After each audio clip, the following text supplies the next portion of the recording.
Hello, friends, and welcome back to TJKidz Super Fun Stories, where imagination becomes reality. I just want to say how grateful I am for all of the support.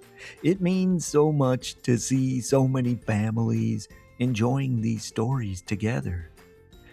Anyway, today's story is called Brandy Can't Stop Eating Candy. And, well, as you may have guessed from the title, I decided that this one should be another rhyming story. I mean, how can it not? Unless you forgot that when I make a rhyming title, a silly rhyming story is vital. Oh boy, I've gotten off track. That means there's no holding back. It's like these rhymes just want to attack. But I have to be strong. If I don't stop now, the intro will go too long. Okay, stop it, TJ. You can do it. Sorry about that, guys. It happened again. I'm working on it, I promise. Anyway, let's get to this story before it starts happening again. So grab a comfy spot, get cozy, and join me for this adventure. Brandy can't stop eating candy. Brandy Bloom loved candy more than anyone knew. She loved gummies and chocolates and lollipops too. She loved licorice ropes and marshmallow fluff, and she never said no. She could not get enough. Her pockets were stuffed, her backpack was packed, her dresser drawers bulged, and her lunchbox was stacked. She hid candy stashes in places you wouldn't think, like under her pillow or in the bathroom under the sink. Her parents would say, "Brandy, you must stop." But Brandy just giggled and ate more candy that popped. She'd munch and she'd crunch and she'd chew all day long. And she'd hum candy jingles, making her own little song. But with candy galore came a whole lot of trouble. Her energy spiked, sometimes more than double. She'd zoom through the house like a wild cheetah. But eating candy nonstop sometimes led to, well, diarrhea. One morning at breakfast, Mom said with a sigh, "Brandy, sweet girl, can you please tell me why? There are wrappers in your bedroom all over the floor, and in your bathroom too, I've found many more. I nearly slipped on them when I opened the door. And have you noticed the dog has taffy in her fur?" Brandy shrugged her shoulders. Could that have been her? Dad joined the table. "Brandy, this isn't okay. You're eating too much candy every hour of the day." But Brandy just grinned with a chocolatey smile. "I'll slow down tomorrow, in just a short while." But morning arrived, and Brandy's cheeks had a flush. It wasn't even noon when she had her first sugar rush. Brandy bounced off the walls and zoomed room to room. Her sugar rush was peaking. She'd gone full bloom. She flew through the hallway. She hopped on the chair. She spun like a top with her hands in the air. Then suddenly, ow! She froze in her tracks. A sharp little pain hit a tooth in the back. She tapped it with her finger. The pain was no joke. "This hurts," Brandy muttered as she gave it a poke. Mom took a look. "Brandy, oh dear, we must see the dentist. That much is clear." "Dentist?" Brandy said. "I won't do it, no way." Mom interrupted. "Yes, Brandy, we're going today." Dr. Fillings was kind, and she had Brandy sit down. But the moment she settled, Brandy started to frown. "Let's take a quick peek," Dr. Fillings said with care. "I'll have to look closely to see what's in there." Dr. Fillings checked her teeth and said, "Oh my, what have you been eating? I don't mean to pry. You've got cavities forming from all those sugar attacks. Your teeth need a break, Brandy. It's time to cut back." Brandy squeaked loudly. "Cut back on my sweets, but candy is yummy and my favorite treat. Candy is perfect. Candy is fun. I can't stop now. I'm nowhere near done." Dr. Fillings was gentle. "Candy's fine now and then, but too much of anything can cause problems, my friend. You don't have to stop or completely quit. Just take a small break and slow down for a bit. Your teeth will be happier, so no need for a fit." Brandy agreed to Dr. Fillings' advice, but she still wasn't sure she could give up her vice. She'd loved candy since she was tiny, back when she learned to crawl. So giving it up now would be no fun at all. That night in her room, Brandy stared at a treat. It tempted and teased. How could she not eat? It was wonderful, delicious, a candy surprise. The only way to resist was by closing her eyes. "Maybe," she whispered, "I should take a break. My teeth really hurt and my head starts to ache. And to make matters worse, my mom gets upset when the dog eats the wrappers and has to go to the vet." She gathered her candy and put some away, but saved a few pieces for a treat someday.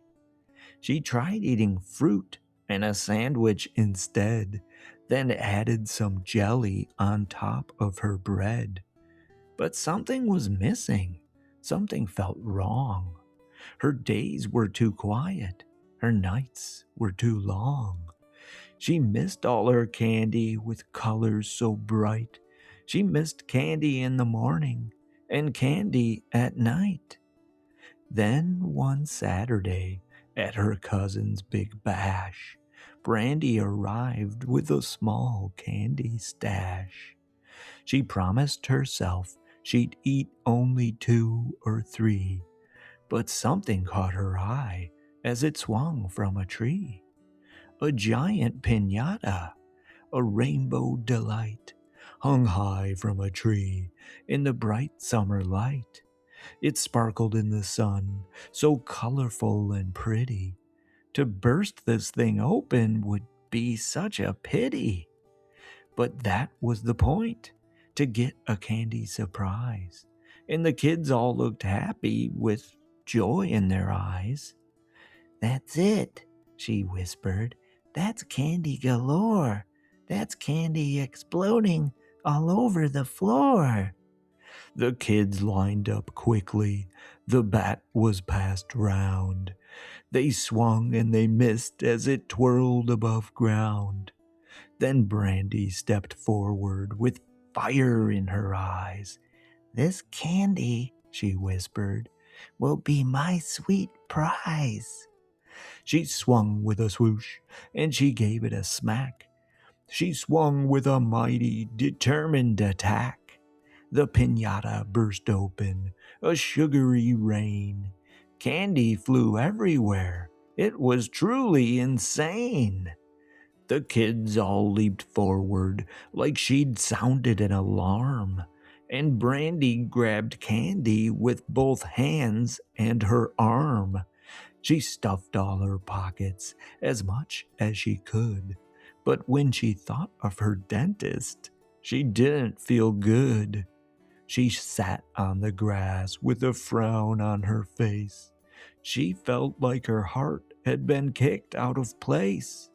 "I love candy so much," she said softly and slow, "but maybe too much candy isn't the way to go." Her cousin walked over, noticing Brandy's candied drool. "Hey," she said gently, "do you want to see something cool?" "Something cool?" Brandy asked. "What could that be?" Her cousin took her arm. "Come take a walk with me." She led her inside to a table of crafts. There were papers and ribbons and stickers and scraps. Kids were making piñatas, big ones and small. "This is fantastic," Brandy shouted. "I love it all." Brandy was excited. She was filled with cheer. "I just can't believe it. You make piñatas right here?" "Yep," said her cousin. "You build them instead of eating candy. It's actually quite easy, and I know you're pretty handy. You fill them with joy, something awesome for each girl and boy." Brandy felt something warm start to sparkle inside, a new way to love candy that filled her with pride. She grabbed some bright paper and glue from the shelf and started designing a piñata herself. She folded and taped as her face lit up. She added some glitter and ribbons. She just couldn't stop. She filled it with candy. Her intention was clear. She wanted to see kids filled with laughter and cheer. When she hung it up high and the kids gathered round, Brandy felt something new, a joy so profound. She loved candy still, but she loved this more, creating a moment that kids would adore. From that day forward, Brandy found her new thing. She made piñatas for birthdays every spring. She made them for neighbors and cousins and friends. She made them for holidays, parties, and trends. She still ate some candy, a treat now and then, but she didn't go wild like she used to back when. She'd bounce off the walls and leave wrappers galore. She learned something special she hadn't before. Candy was fun, but sharing was better yet, and she loved making magic for every kid she met. Yes, Brandy still loved candy, that much was true, but now she had found something much better to do. The end. And that is the end of our story, friends. Wow, Brandy went from candy crazy to candy creative. And honestly, I didn't see that coming at first. If I ate that much candy, I'd probably burst. Oh no, it's happening again. These rhymes are sneaking in like they did back then. I'm trying to stop, but they're coming in strong. I've got to get control. I've been talking too long. Okay, deep breath, TJ. Much better. And that reminds me of a moral I learned from today's story. Sometimes the things we love the most can get a little out of control. But with creativity and balance, we can turn them into something even sweeter. Brandy didn't lose her love for candy. She just found a better way to use it. Well, that's it for today, friends. Thanks for tuning in. See you on the next one. Toodles!